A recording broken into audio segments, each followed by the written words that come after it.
Eso. Ok. Buenas tardes a todos y todas. A esta nueva charla de nuestro ciclo Museo Judío en Casa. Ya llevamos más de 80 charlas y ya veo que tenemos algunos seguidores fieles en el público. Mi nombre es Beate Wenker, yo trabajo en el Museo Interactivo Judío.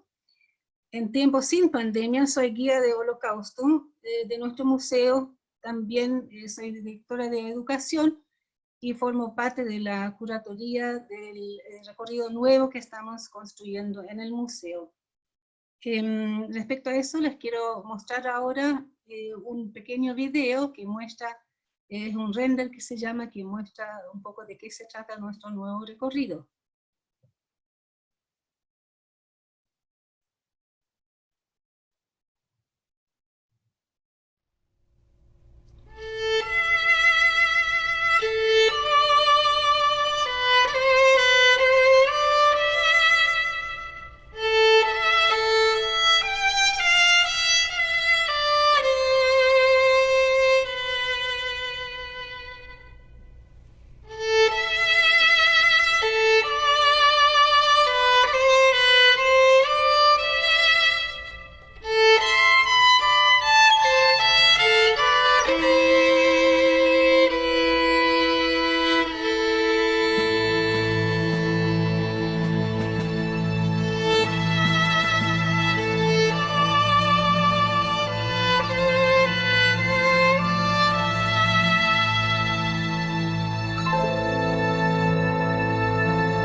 Bueno, gracias. Esperamos todos que termine la pandemia luego y los vamos a tener como visitantes en nuestro museo.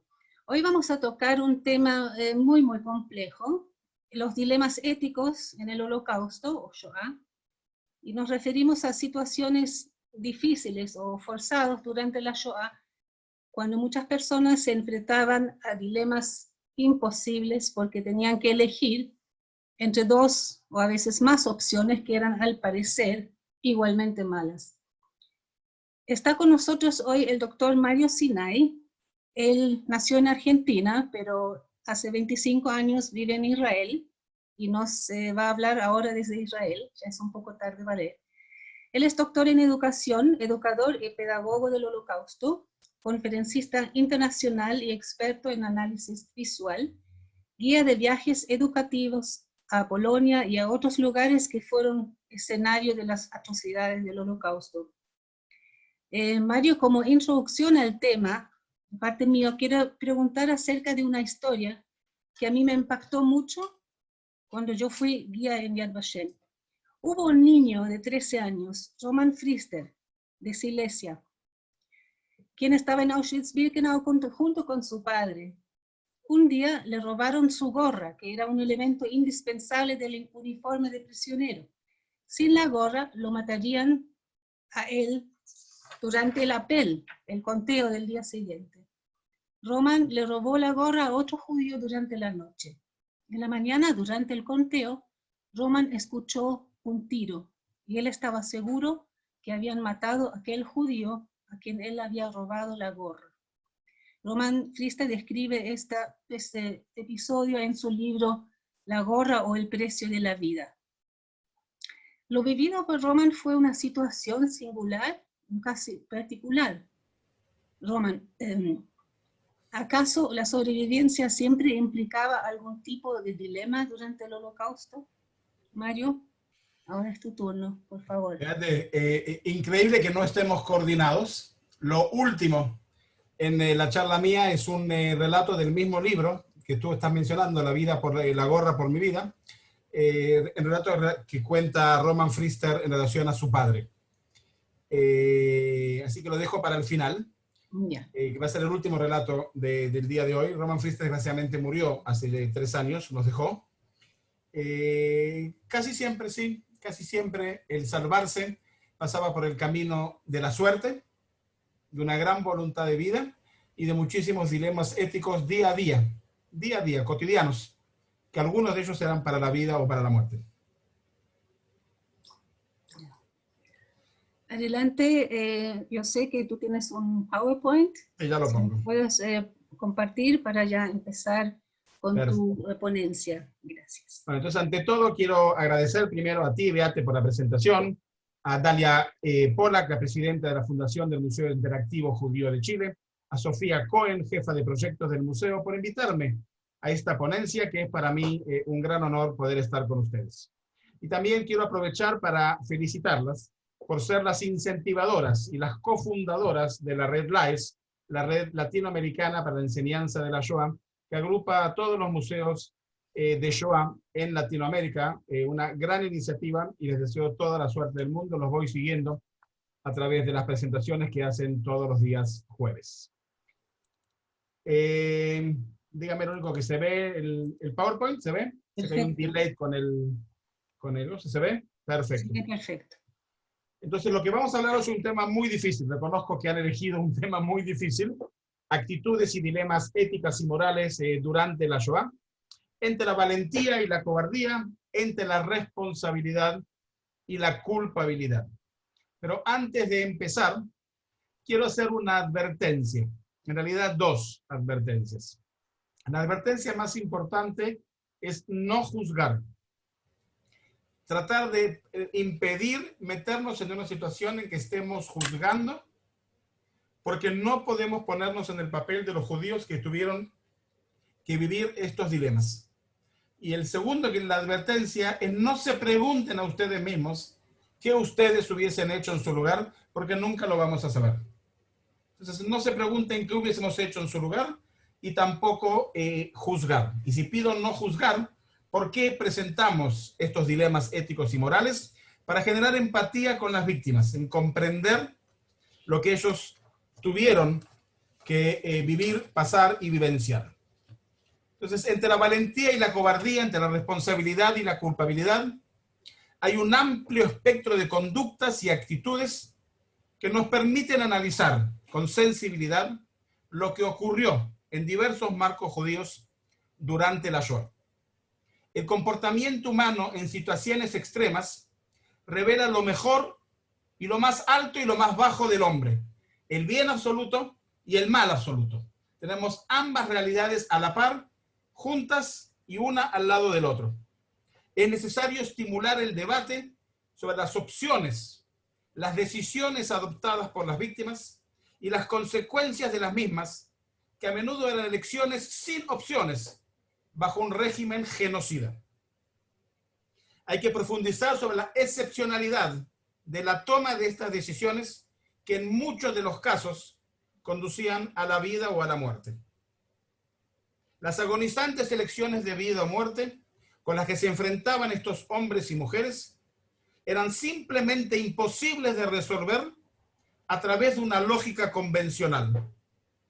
Los hombres se vieron obligados a elegir entre sus propias vidas y la de los demás. Una hija decide no darle alimentos a su madre, ya que cree que no resistirá. La madre muere y a los 3 días son liberados por el ejército soviético. Un oficial alemán sádico forzó a una madre judía a elegir cuál de sus hijos se le permitiría sobrevivir o a quién matar primero. ¿Quién de nosotros honradamente podría pasar tal prueba? El rabino Israel Meir Lau, presidente de Yad Vashem, cuya madre decidió separarse de él en lugar de subirlo al tren con él, escribió: ser separado de la madre es algo inimaginable.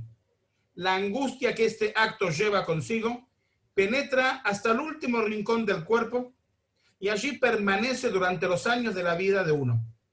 Tardé muchos años en caer en cuenta que cuando mamá me empujó de ella hacia Naftali, su hermano, me estaba salvando la vida. Todos hemos visto y escuchado de esta película de Meryl Streep, Sophie Choice, la opción que se basa en el hecho de tener que elegir a qué hijo salvar. ¿Cómo habríamos reaccionado si hubiésemos estado ocultos en ese búnker donde los ocupantes, un altillo, donde los ocupantes pueden permanecer con vida solo asfixiando al bebé? ¿Es posible tomar decisiones lógicas sobre cuestiones morales de esta naturaleza? El liderazgo judío reaccionó en formas diversas, de acuerdo al contexto geográfico e histórico, a la información accesible y a los magros recursos disponibles. No hubo un modelo único de liderazgo, ni siquiera entre los líderes impuestos de los Judenrat. Describir el dilema de estos liderazgos oficial como un acto de colaboración pasiva con los nazis es una distorsión y una tergiversación de la historia, amén de que constituye un acto inmoral de juicio posteriori sin conocimiento de causa, como desgraciadamente lo hizo Hannah Arendt. Esto es el único punto que tengo que criticarla a ella, el haber colocado en esa postura a los Judenrat. Pero no solo liderazgo oficial existió durante la Shoah.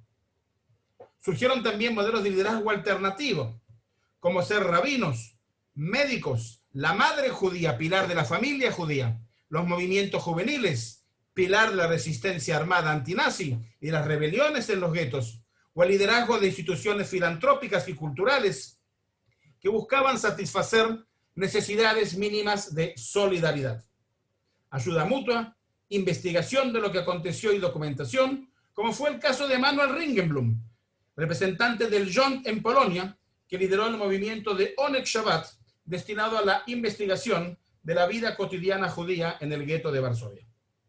No debemos olvidar que en última instancia se trata de un liderazgo impotente ante el poderío nazi y la determinación de este de liquidar a todo el pueblo judío. Y no solo el judaísmo europeo fue impotente ante la amenaza nazi, junto a la indiferencia de la mayor parte de los pueblos del mundo, sino también el judaísmo occidental.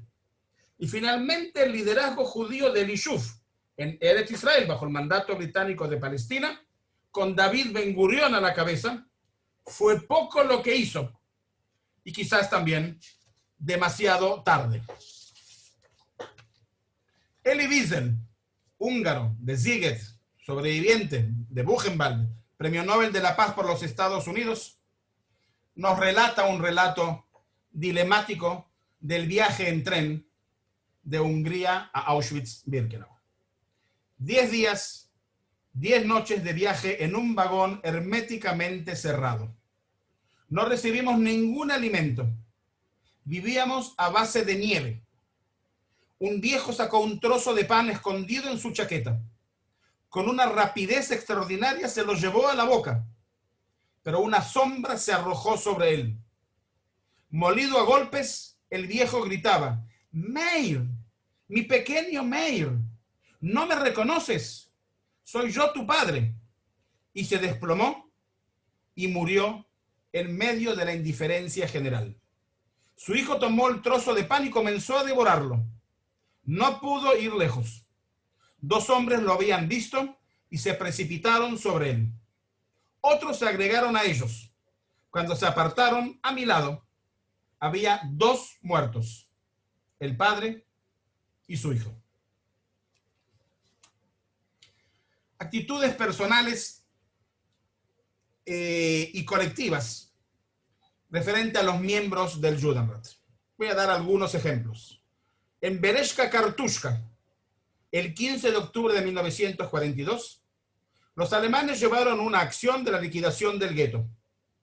En desafío, los judíos pusieron el gueto en llamas. Ese mismo día, algunos de los miembros del Judenrat se suicidaron en un acto colectivo, acto cometido en su última reunión.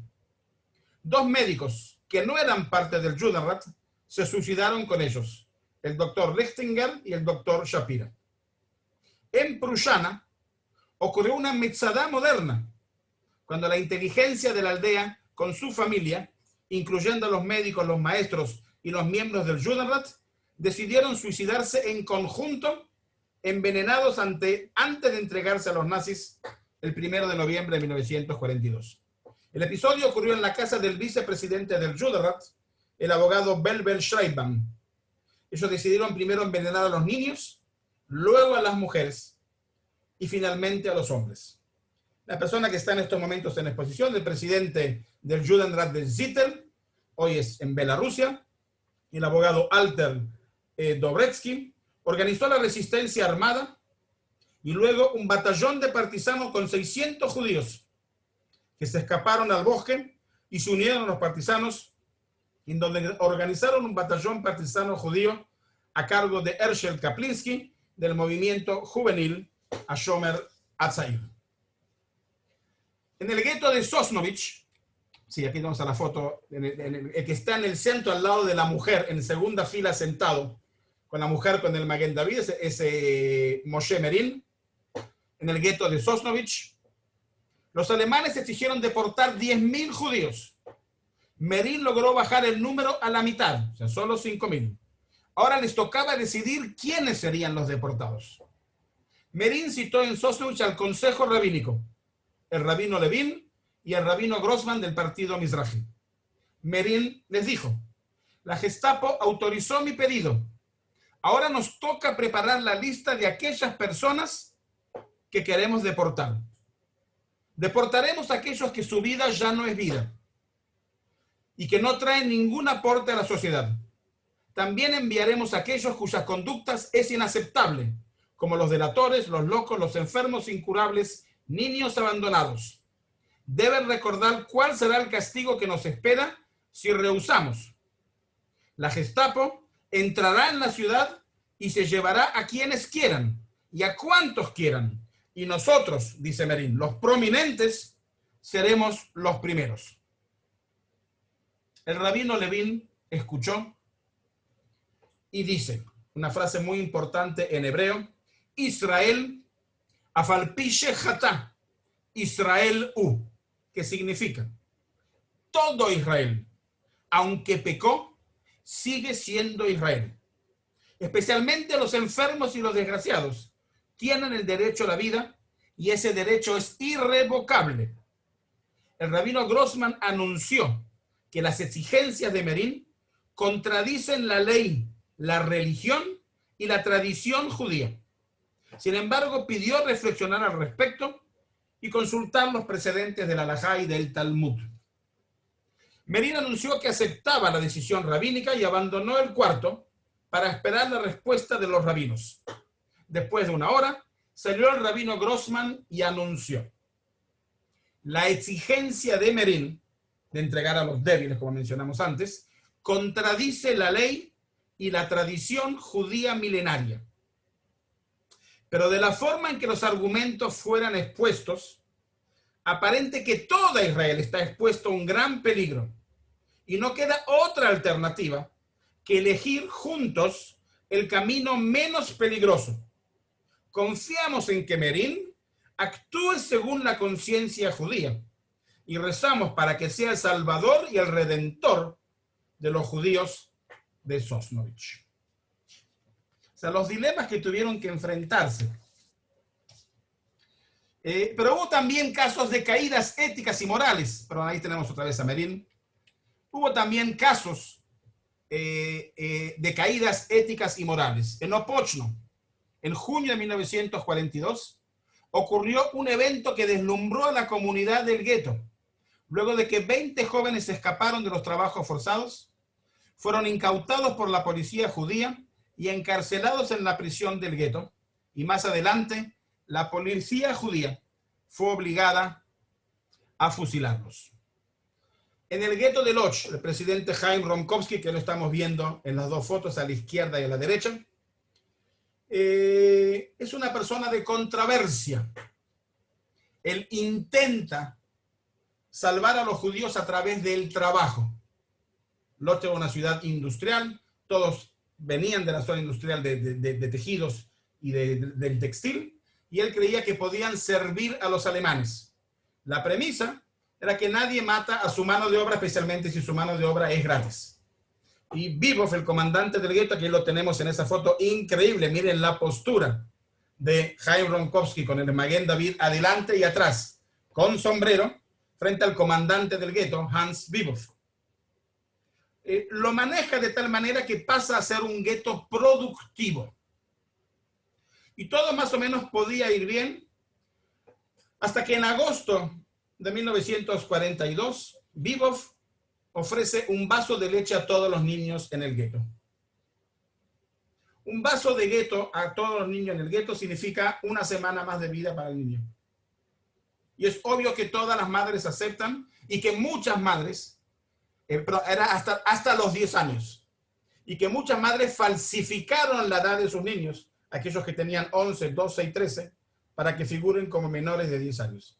Y efectivamente, durante 6 meses se dio un vaso de leche. A condición, Hans Vivov pide la lista de los niños que le estaba dando el vaso de leche. Y esto es hasta el 5 de septiembre de 1942, el Sperre, la redada, en el cual todos esos niños que habían recibido un vaso de leche fueron deportados a la muerte al campo de exterminio de Chelmno, donde fueron asesinados con los camiones móviles de gas. Y por eso es una persona odiada, porque hay un discurso famoso de él, en el cual él dice: he venido a pedirle lo más preciado de todos ustedes, denme a sus hijos. ¿Y ustedes creen que una madre judía dio a su hijo? Obvio que no. Entonces la policía judía fue la que entra y saca a los niños de los brazos de las madres, y por eso cuando presentamos el caso de Loch, y hay gente de Loch, normalmente escupe en el piso y dice que el diablo se lleve su alma. Odiado por la gente de Loch. Ahora, la historia es un poco injusta, porque cuando no existen más guetos, en 1943, en agosto, septiembre, entonces ya no existen más guetos, y toda la judería polaca fue asesinado en los campos de exterminio Belzec, Sobibor y Treblinka, todavía hay 164.000 judíos vivos en el gueto de Loch, que van a llegar hasta agosto de 1944. Ahora, ¿cuál es el dilema? En agosto de 1944, Himmler se cansa de este asunto de tener 160.000 judíos en el gueto de Loch y los manda a deportar a Auschwitz-Birkenau. Pero si ustedes recuerdan, un mes antes, el 20 de julio del 44, Operación Valkyria, el intento de asesinato de Hitler, que la mesa de roble le salvó la vida.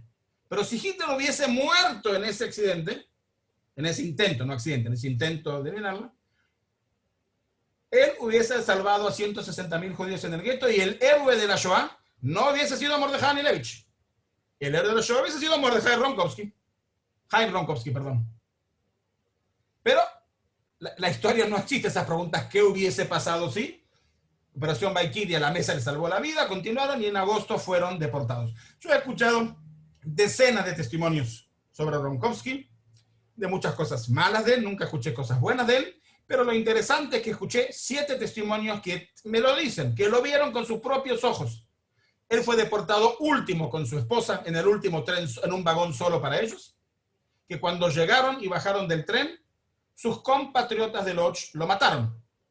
Y escuché 8 testimonios que juran que cuando él bajó del tren fue llevado directamente a la cámara de gas. Sea como sea, no se salvó. Un mes antes, el 22 de julio de 1942, cuando comienzan las deportaciones de Varsovia, y le exigen a Adam Cherniakov, presidente del Jordan de Varsovia, a los niños, Adam Cherniakov se suicida. No estoy juzgando y no le pido a ustedes que juzguen, pero acá tenemos 2 conductas distintas. Adam Cherniakov se suicida y Ronkowski entrega a los niños. 2 conductas, y un mes de diferencia. Esto es en julio y esto es en septiembre. Un mes y medio. Perdón, de diferencia entre uno y otro. El maestro del gueto, Chaim Kaplan, que era opositor de Adam Cherniakov, va a escribir en su libro: la primera víctima de Varsovia fue el presidente Adam Cherniakov, que glorificó su vida, con su muerte, más que en su vida. Otra vez los dilemas de lo distintos. Y tenemos el famoso dilema que alguno lo habrá escuchado seguramente, de Rudolf Israel Kaster, de Hungría, el presidente del Bad Ezra Beatzalá, del Comité de Rescate de los Judíos, que negocia con Eichmann lo que hoy llamamos sangre por camiones. Los alemanes al final de la guerra 1944 estaban necesitando camiones. Él ofrece 1000 camiones que la agencia judía estaba dispuesta a pagar para salvar a 1100 y pico de personas. Y finalmente el tren sale y se libera. La gran discusión en relación al caso de Kastner es a quién colocan el tren. Y si yo tuviese la oportunidad de preguntar, lo que no puedo porque el Zoom no nos permite hacer un debate, ¿a quién puso en el tren? Puso a su familia, puso a los grandes rabinos, puso a los grandes líderes, pero siempre se discute el hecho de que salvó a su familia. Y yo les pregunto con sinceridad y con honestidad, ¿quién de nosotros no hubiese puesto a su familia? Llegó a Israel, trabajaba en un ministerio y él demanda, él hace un juicio, el juicio de Kastner no es contra él, él demanda por difamación y lleva a juicio y el juez israelí dictamina que Kastner vendió su alma al diablo y al otro día lo asesinan en las calles de Tel Aviv. Hoy su nieta es miembro del Parlamento, su hija es una artista famosa y conocida en Israel. Miren cómo son las vueltas de la vida. Y el último caso, y quizás el más emblemático de todos, es Kalel Prehodnik, del gueto de Ottawa, que es el único policía judía que escribió un diario. Yo conozco todos los diarios que se escribieron. El único policía que escribe un diario, valiente para hacerlo, Kalel Prehodnik. Él se enrola a la policía para salvar a su esposa, que ahí lo ven en la foto, y a su hija, pensando que era la única posibilidad de salvarlos. Ottawa queda a media hora de Varsovia, camino a Lublin. Y como en todos los casos, la misma policía judía es obligada a deportar a los judíos, y una vez que terminan con todos los judíos deportados, son deportados las familias. Kalel Prehodnik va con su mejor amigo, Abraham Willendorf, los dos policías judíos, los dos con sus esposas y sus hijas, a el Umschlagplatz, la plaza de las deportaciones. Su amigo, Abraham Willendorf, se saca el brazalete de policía judío, sube al tren con su esposa y con su hija, y Kalel Prehodnik sube a su esposa y a su hija y no sube al tren. Y escribe un libro. Y ahí lo tenemos el libro. Y miren cómo lo llama. ¿Soy yo un asesino? Am I a murderer? Nos llama el libro. Y si lo abre en la primera página, Kalel Prehodnik, sobreviviente, escribe: no me juzguen. Ustedes no estuvieron ahí. Solo yo estuve ahí. Y el único que me puede juzgar es mi esposa y mi hijo. Aquí tenemos la foto de ese día, el 19 de septiembre, los judíos esperando el tren en Ottawa, el 17 de septiembre, el día en que su esposa y su hija fue deportada a Treblinka a la muerte.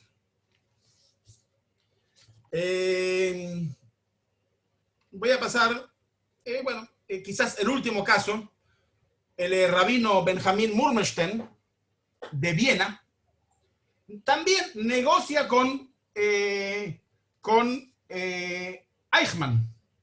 El primer trabajo que hace Eichmann es la deportación de los judíos de Viena. Y él negocia con Eichmann. Y en las primeras etapas, 38-39, Eichmann permite la salida de 100 a 120 mil judíos de Viena. De alguna u otra manera podemos decir de que Benjamin Murmelstein es el responsable de haber logrado sacar de Viena entre 100.000 a 120.000 judíos que salieron de Viena, la gran mayoría a las Américas, una parte al mandato británico de Palestina y otra parte a Polonia, y pudo salvar sus vidas. Después fue deportado a Terezín.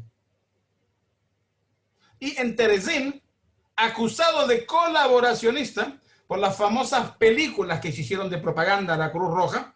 Él fue prácticamente el productor de estas películas como vicepresidente del Consejo de Ancianos de Terezín, y se lo acusa de colaboracionista con los nazis. Yo no estoy seguro que él fue colaboracionista. Fin de su historia, sobreviviente, llegó a Italia, fue rabino en Trieste, quiso pasar a Roma, la comunidad no lo aceptó, no lo dejó enterrar en el cementerio judío de Roma y fue enterrado en un acto en el cementerio de Trieste. Este es el caso de Kastner, que ya lo presenté, y quiero un poquito de las dilemas de los rabinos. Quizás para mí, siendo una persona tradicionalista, pero laica, pero que amo la tradición judía, respeto el Shabbat a mi manera, hago el Kabbalat Shabbat, pero no soy una persona ortodoxa.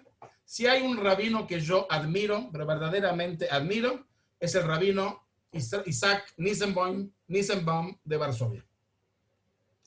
El rabino más ortodoxo de todos los rabinos en Varsovia. No hay rabino más ortodoxo que él. Y cuando llega Yom Kippur de 1942, él entiende que la gente no puede ayunar, de que no están en condiciones físicas de poder pasar un día de ayuno. Y él, el rabino de la sinagoga Moriah, el rabino más ortodoxo de Varsovia, le pide a su comunidad que coma en Yom Kippur. Y la comunidad dice que no. Y el rabino insiste. Y la comunidad dice que no. Y llega Yom Kippur, el Kol Nidrei, que abre los rezos de Yom Kippur, y el rabino llega tarde, cosa que nunca jamás había ocurrido. Cuando comienza el Kol Nidrei, entra el rabino con un plato de comida en la mano y come en la bimá, en el púlpito, delante de todo su público. Esto es heroísmo. Pero si no entendemos este tipo de heroísmo, nunca vamos a entender qué significa heroísmo en la Shoah. Porque no entra en la definición clásica, heroica, combatiente, resistencia. Esto es resistencia espiritual. Y el rabino Isaac Nissenbaum lo explica. Y lo dice durante todas las generaciones. El enemigo de Israel, el Amalek, quiso el alma del judío. Cuando el Amalek, el enemigo de Israel, pidió el alma del judío, había que morir en nombre de Dios. Kiddush Hashem. Era preferible morir en nombre de Dios. Dice, este enemigo es distinto. Este enemigo no quiere el alma del judío. Los nazis quieren el cuerpo de judío. Vivir es heroísmo, no morir es heroísmo. Y él inventa un nuevo término en la Shoah. No Kiddush Hashem, morir en santificación en nombre de Dios. Kiddush Haim, santificar la vida. Vivir a cualquier coste también si tenemos que comer en Yom Kippur. Este para mí es la máxima expresión de heroísmo en la Shoah, desde mi punto de vista, y a nombre de él, el Kibbutz Mevoot Yitzhak, al lado del aeropuerto en Israel. Y los rabinos, como los rabinos, tuvieron que enfrentarse a lo que se llaman las responsas, o sea, las respuestas. Se le hacía todo tipo de preguntas, pero que no había precedentes en 4.000 años de historia judía, ni en el Talmud, ni en la Halajá. Una mujer en el gueto que acababa de dar a luz quería saber si podía circuncidar a su bebé recién nacido antes de los 8 días, ya que ella temía que no iba a vivir una semana. La gente se preguntaba si debía o no recitar bendiciones sobre la comida cuando la comida era no kasher. Un padre necesitaba saber si se estaba permitido salvar a su único hijo, previsto para una muerte segura, a través del soborno, cuando sabía que si su hijo se salvaba, otro niño inocente debería tomar su lugar. Una madre le pregunta al rabino si podía matar sin dolor a su propio bebé, ya que el día siguiente se van a llevar a todos los bebés. Le preguntan a los rabinos, ¿se puede comer comida no kasher? El rabino Aronson responde, dictamino que es necesario comer lo que haya para no arriesgar vidas humanas. Cuando vio que algunos dudaban, optó por el ejemplo personal para ayudar a la gente a sobreponerse al peso de la decisión. Le preguntan al rabino, ¿qué debo hacer si en el taller en que trabajo en el gueto se hacen suelas de zapatos con los rollos de la Torá? Responde el rabino Aronson, yo te aconsejo que le adviertas al director del taller que se trata de material sagrado para los judíos. Si él no quiere envenenar su alma, él no lo hará. También si mi cuerpo es esclavo, mi alma sigue siendo libre. Y dejamos a los rabinos y pasamos a los médicos. El dilema más conocido y más famoso es en el gueto de Vilna, el doctor Abraham Weinberg, ahí lo pueden ver, del gueto de Vilna, en Lituania, sobreviviente. Y el dilema es el dilema de la insulina. Tenía 200 enfermos de diabetes y tenía porciones de insulina para 50 personas para 3 meses. El que conoce sabe que la insulina es una inyección que hay que darse a diario, si no el enfermo muere. Lo tenía solo para 50 personas y tenía 200 enfermos. Y el doctor Abraham Weinberg cita un consejo al presidente del Judenrat Gens, a un juez, a 2 médicos, a un rabino. Los primeros en dar respuesta fueron los médicos. Y los médicos dijeron, eso es medicina nazi.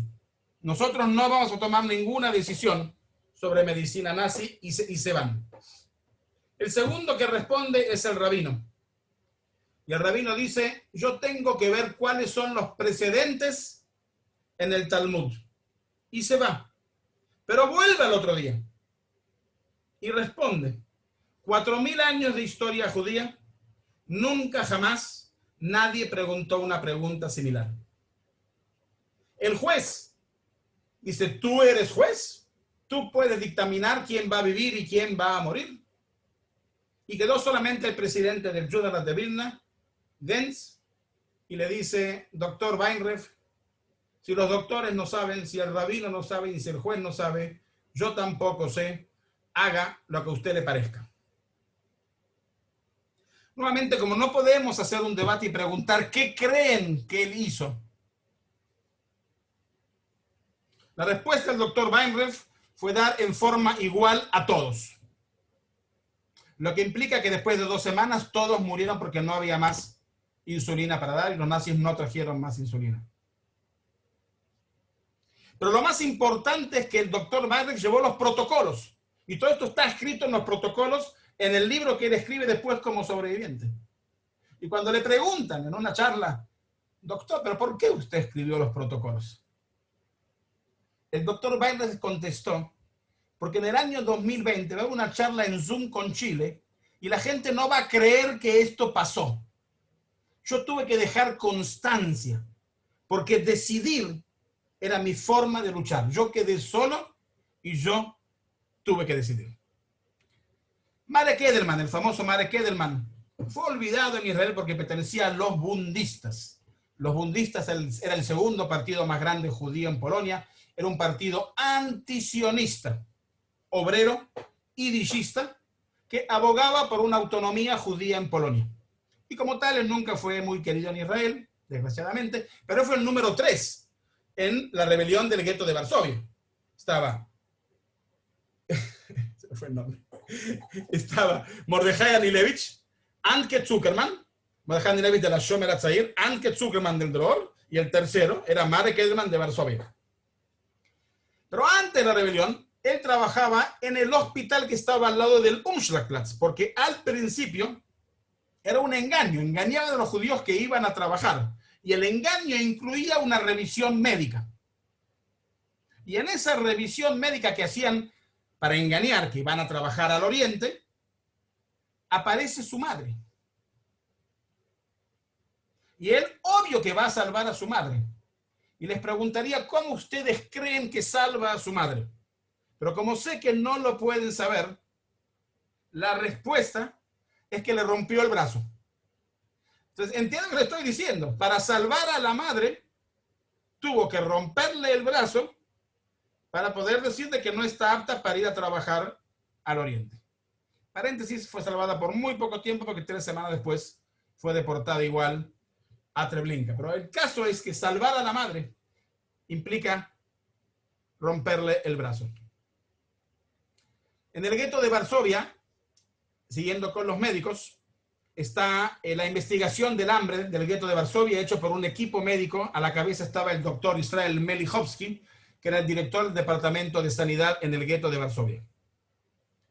Dicho sea de paso, la investigación está en pie hasta el día de hoy, y en toda universidad del mundo que se estudia el tema se va a tocar la investigación del hambre, porque habían, como ustedes entienden, 400.000 personas muertas de hambre. La investigación respondía cuáles son los diversos efectos al cuerpo humano del hambre.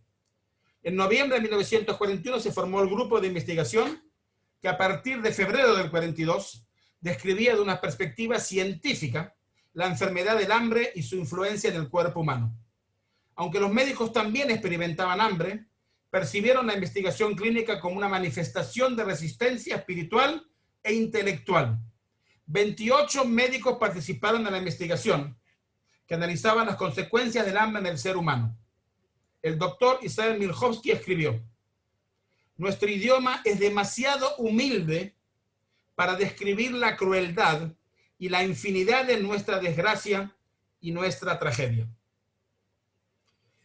El renombrado bacteriólogo y epidemiólogo, el profesor Ludwig Hirschfeld, no tenía ninguna duda de que la epidemia era resultado de restricciones impuestas al gueto por los alemanes y su política ineficaz que condujo a la creación de nuevos tifoides. La última reunión de este grupo se celebró en agosto de 1942, durante la última acción. El doctor Melichowski informó a quienes se reunieron que esta era su última sesión y les dijo dónde se ocultaba su informe: en el cementerio, entre otros lugares. Una semana después de esta reunión, casi todos los participantes estaban muertos. Su trabajo es un documento profesional único, válido hasta nuestros días, considerado el más completo realizado en el campo abarcativo peculiar, efectuado en condiciones infrahumanas, y a su vez representa un monumento glorioso de resistencia espiritual, humanismo, valor y coraje. En realidad, es un gran grito de dignidad.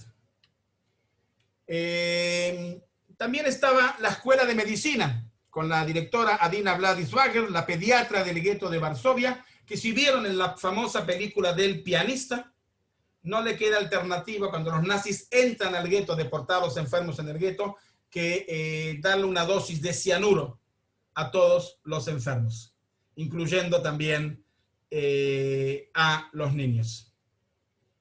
Sobre los doctores escribió el historiador del gueto de Varsovia, Emanuel Ringelblum, lo siguiente: doctores y profesores judíos, y estos no faltaban en el gueto, están realizando estudios científicos. Una de las cuestiones interesantes es el hambre, porque es la enfermedad más común en el gueto y tiene una cura, y es que los alemanes salgan de Polonia. O sea, además tenía buen humor el tipo para escribirlo de esa manera. En el gueto de Lodz, un famoso profesor judío de Praga descubrió que las papas son el medio más efectivo contra la hinchazón del cuerpo causado por el hambre, pero no es fácil conseguirlas.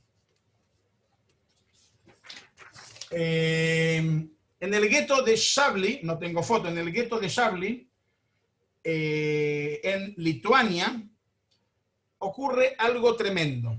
El 7 de febrero de 1942 se publicó una orden prohibiendo a las mujeres quedar embarazadas. En el diario del doctor Aaron Pick, director del hospital, se mantuvo después de la guerra.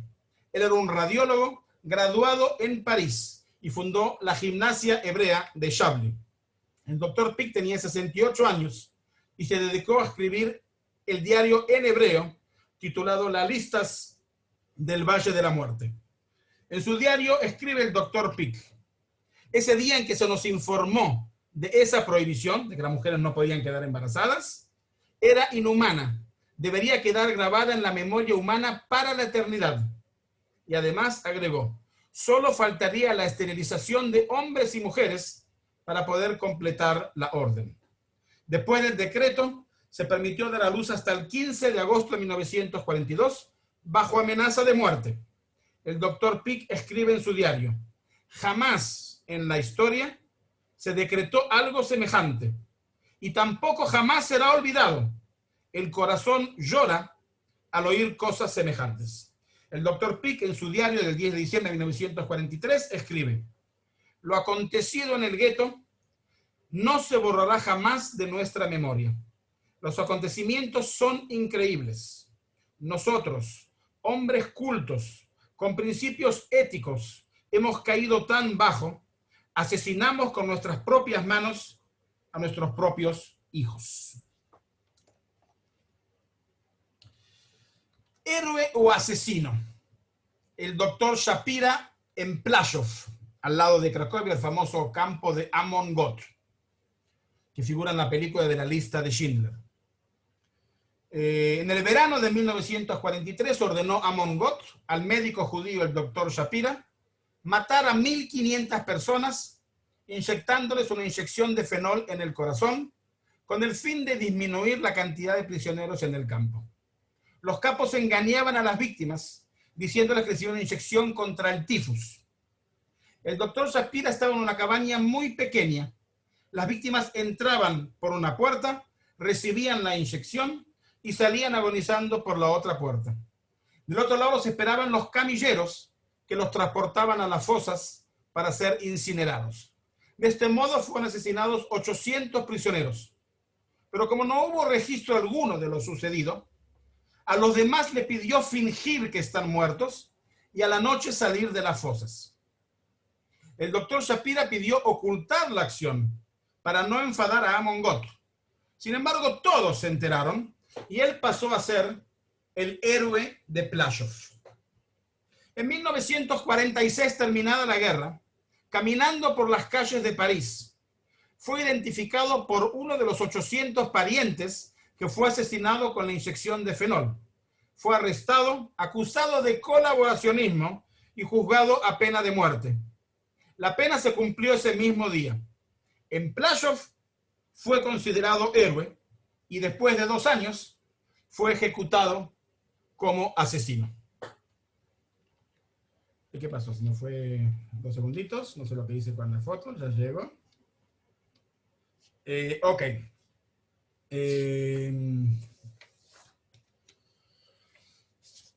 La separación de madres e hijos está en la entrada a la Escuela Internacional en Yad Vashem, el monumento del doctor Felix Sandman, la plaza de las familias en Yad Vashem. El 18 de enero de 1943, andamos con tiempo, me quedan 10 minutos. Los alemanes rodearon el gueto de Grodno, en ese momento Polonia, hoy Bielorrusia, con el fin de realizar una deportación de judíos a Auschwitz-Birkenau. La familia Fredjovich, junto a otros amigos, encontraron un escondite en un altillo. 3 de los bebés no fueron ocultos en el altillo por miedo de que por sus llantos sean todos expuestos a los alemanes. El abuelo Nahum Fredjovich decidió quedarse afuera del escondite con los bebés, 2 de ellos, sus propios nietos, sabiendo que con ese acto los conduciría a la muerte. El doctor Felix Sandman es el único nieto de Nahum Fredjovich que sobrevivió el Holocausto. Meir Drabotsky, en el juicio de Eichmann, cuenta: llegó a mi casa en el gueto y le dijo a su madre: tengo un certificado y en él puedo anotarte a ti perdón, o a mi esposa. Una de las dos tendrá que esconderse en el búnker. A lo mejor tenga suerte o no. Además, puedo anotar solo a 2 de mis hijos. El tercero deberá ser entregado a los alemanes. Me paré ante mi madre y le pregunté: madre, ¿qué debo hacer? Tú nos criaste, tú nos educaste, tú nos llevaste al casamiento y ahora debo escoger entre ti y mi mujer. ¿Cómo debo actuar, madre? Mi madre, serena y tranquila, respondió: hijo mío, está escrito en nuestra santa Torá: no abandonarás a tu padre, a tu madre y a tu esposa. Por lo tanto, tu esposa es aún joven y podrá dar a luz más hijos. Yo ya he vivido mi vida. dale la vida a tu esposa. Mi madre nos dio la bendición de la vida a mi esposa y a 2 de mis hijos. Hanka Jukobowicz, de 8 años, de Lublin. Cuando entramos en el gueto de Lublin, mi padre y otras personas prepararon un escondite. Era una doble pared de un sótano al que se bajaba entrando por el placard. El escondite estaba bajo el piso y solo podíamos estar acostados y no podíamos sentarnos. Teníamos que estar en total silencio mientras esperaban que los nazis se fueran. El menor ruido nos podía delatar y sería la muerte de todos. Nuestra vecina estaba con su hijo que tenía 1 año y medio y lloraba mucho. Todos le exigían que lo calmara, que no llorase más. Entonces ella salió del escondite, lo dejó afuera y volvió a entrar. Desde adentro pudimos escuchar que lo mataron contra una pared. Siempre vivo con el recuerdo de este terrible horror. En Lvov, testimonio de Lilia Hertz. El gueto ardía. Éramos 16 personas en el escondite del altillo de la calle Loqueta. Bronia, mi cuñada, estaba conmigo. Hay mujeres jóvenes, hombres y un chico de 3 años, Junia. Hace calor. Apenas nos queda agua. Las chinches nos pican sin piedad. Sudamos y nos ahogamos. Llevamos varios días sin comer. Cuando cae la noche, los alemanes vuelven a buscarnos a nuestro escondite. Habían gritos. El hambre y la sed nos tienen exhaustos. Se hacía un silencio sepulcral. Yusna, el niño, se levanta de pronto y comienza a mirar en todas direcciones con los ojos fuera de órbita. Me pondré a gritar para que vengan pronto. Le tapamos la boca con fuerza. La madre suplicó y lo besa entre sollozos. Nada podíamos hacer. Yusna le muerde la mano y la patea. Alguien dijo, deberíamos envenenarlo. No va a soportar estos tormentos y acabará por arrastrarnos a todos con él. La madre se abalanza sobre su hijo. No, no permitiré que tal cosa suceda. Si el veneno alcanzara para los 2, tal vez aceptaría. Pero solo hay veneno para una persona, la dosis que guarda Lida. Aquella misma noche, su madre cargó con su cadáver y lo enterró en el sótano. Aquí tenemos un ejemplo que pueden ver de un testimonio de Yad Vashem, de David Kremer, de 1 año y medio de Vilna, donde está acá en hebreo, escondido en un búnker con 50 personas. El bebé comenzó a llorar, hubo que ahogarlo para que no delatase a todas. Testimonio de su hermana Grunia. Esto lo voy a saltar, esto lo voy a saltar. Abba Kovner. Abba Kovner creo que todos lo conocemos. El famoso luchador, combatiente del gueto de Vilna, partisano.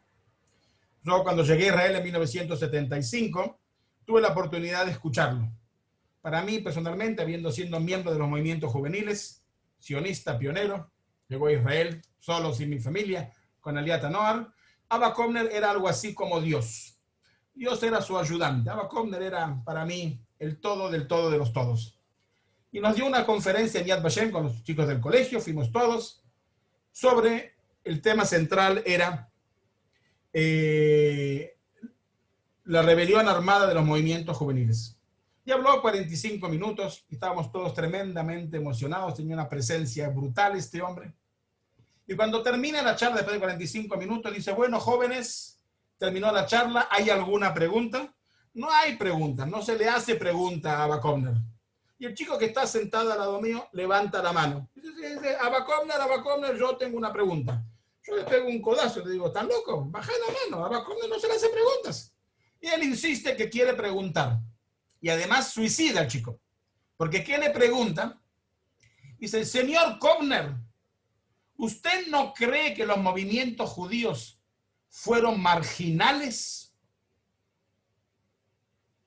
Wow, Abba Kovner se levantó, nos miró a todos, hubo un silencio sepulcral, y después de un minuto de un gran silencio que para mí parecía una eternidad, Abba Kovner lo miró al joven y dijo, joven, usted tiene razón, los movimientos juveniles fueron marginales. En ese momento yo recuerdo que morí. Todo lo que yo había sido educado se desvaneció. Todo el heroísmo. Abba Kovner, el representante, el único representante vivo de la lucha armada, uno de los pocos, dice que fue marginal. Y me caían lágrimas de los ojos y yo no era el único.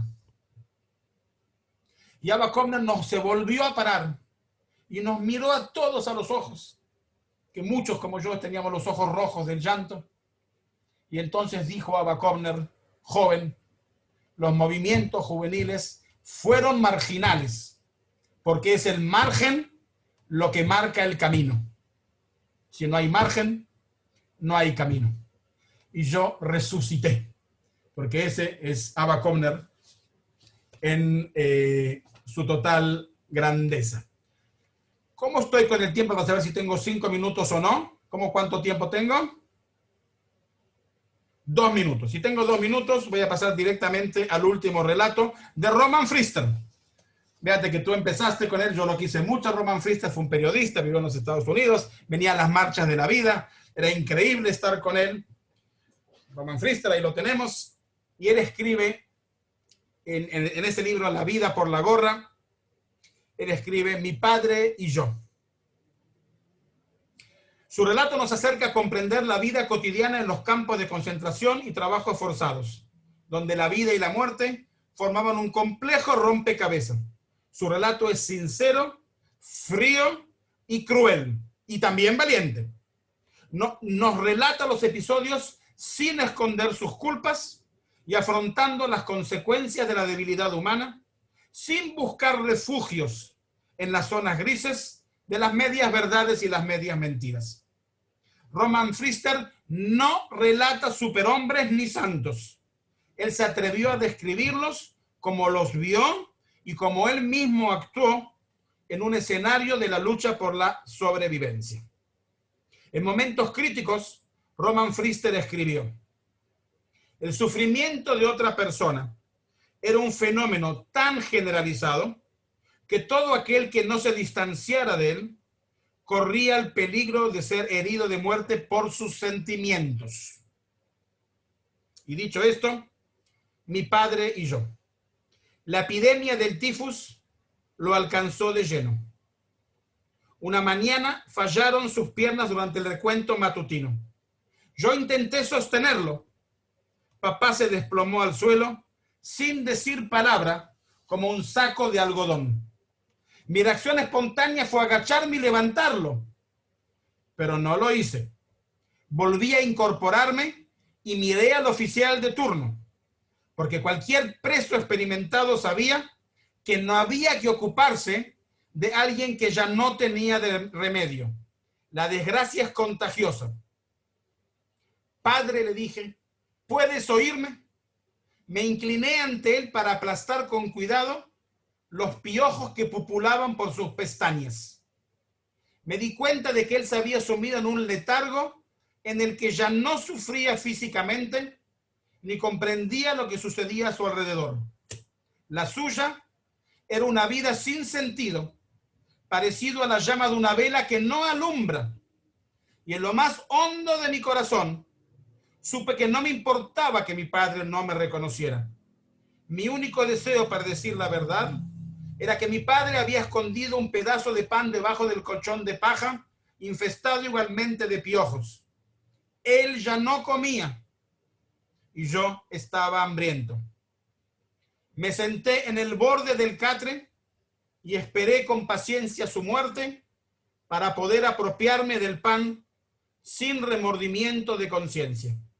Temía que el pan se desmigaje antes de que mi padre saltase su último suspiro y tenía miedo de que se lo comiesen las ratas o que un enfermo encontrase el tesoro y me lo robase.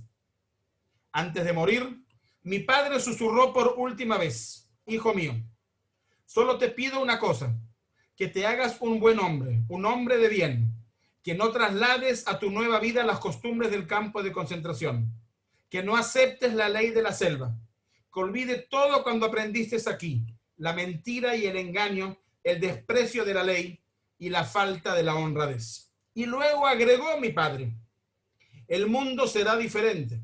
Me refiero al mundo que nacerá después del caos. Todo comenzará de nuevo.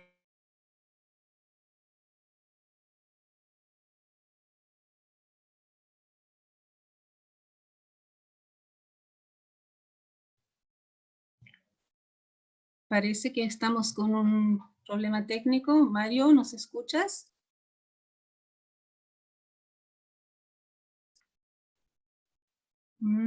Está congelado, no escucha. Bueno, nosotros habíamos pedido que pusieran sus preguntas en el chat. Creo que esta ponencia nos dejó a todos con un nudo en la garganta. Generalmente tenemos muchísimas preguntas y yo veo que ahora no hay preguntas. Esto me hace entender que realmente fue un tema, como habíamos anunciado, muy difícil para todos. Ahora no sé cómo está la posibilidad que vuelva Mario. Sí, estamos haciendo para que vuelva, así Ya, que entonces mientras yo tanto. aprovecho a hacer un comentario porque quizás esto el público merece aclarar un poco, porque cuando Mario habla de los miembros y del presidente del Judenrat, habla de la policía judía, a la cual uno puede, si quiere, criticar por algunas de las decisiones que tomaron, aunque había un espectro muy amplio de posibles decisiones. Yo digo, ¿quiénes somos nosotros para juzgar? Además, ¿quién ponía a los Judenrat? ¿No? No eran personas que querían estar en ese papel. Fueron los nazis que colocaron, que pusieron a esas personas. Entonces, realmente, ¿quiénes somos nosotros para juzgar ese tipo de decisiones? Mario nos ha dado una gran cantidad de situaciones realmente muy difíciles de escuchar e imaginarse. Ahora, la verdad, no sé, hay algunas preguntas, pregunto a los que están en Facebook, por ejemplo, ¿hay preguntas? O comentarios que puede ser. Por ahora solo hay comentarios de muy buena charla, muy emotiva, obviamente de decisiones difíciles, y alguien puso una frase en Facebook que creo que es lo que define cómo estamos todos. Puso, no hay corazón para preguntar. Exactamente, esa es mi interpretación también. Y yo creo que ya hemos pasado el tiempo.